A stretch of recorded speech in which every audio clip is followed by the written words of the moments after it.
അപ്പൊ mangosteen നടുന്നവര് ശ്രദ്ധിക്കണത്. Mangosteen നടുന്ന ആളുകള് ഫസ്റ്റ് കൊണ്ടുപോയി നടുമ്പോ കൂടുമ്പോ വെയിലത്ത് കൊണ്ടുപോയി വെച്ച് കഴിഞ്ഞാൽ അത് ഉണങ്ങിപ്പോവും. ഞാൻ 2-3 വെച്ചിട്ട് അത് ഉണങ്ങിപ്പോയി.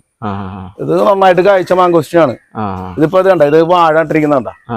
അതിനകത്തേക്ക് ഈ വെയിൽ ഒരുപാട് നേരിട്ട് അടിക്കാണ്ടിരിക്കാനുള്ള ഒരു പ്രതിരോധമാണ് ഈ സാധനം, വാഴ. അപ്പൊ ഒരു 1-2 വാഴ അതിന്റെ സൈഡിൽ വെച്ചു കൊടുത്തിട്ട് മാങ്കോസ്റ്റിൻ വെച്ച് പരിപാലിച്ച് ഒരു മരം ആയി കഴിഞ്ഞാൽ പിന്നെ കുഴപ്പമില്ല. നല്ല ഉയരത്തിൽ പോയി കഴിഞ്ഞാൽ, ഇത്ര ഉയരൊക്കെ ആയി കഴിഞ്ഞാൽ അങ്ങനെ കയറിപ്പോയി. പിന്നെ അത് നല്ലൊരു സ്ട്രെങ്ത് ആയി കഴിഞ്ഞാൽ പിന്നെ കുഴപ്പമില്ല. ചെറിയ ചെടിയാകുമ്പോ വെയിലും ഉണ്ട് കഴിഞ്ഞാൽ അത് ഉണങ്ങിപ്പോവും, ഉണങ്ങിപ്പോവും.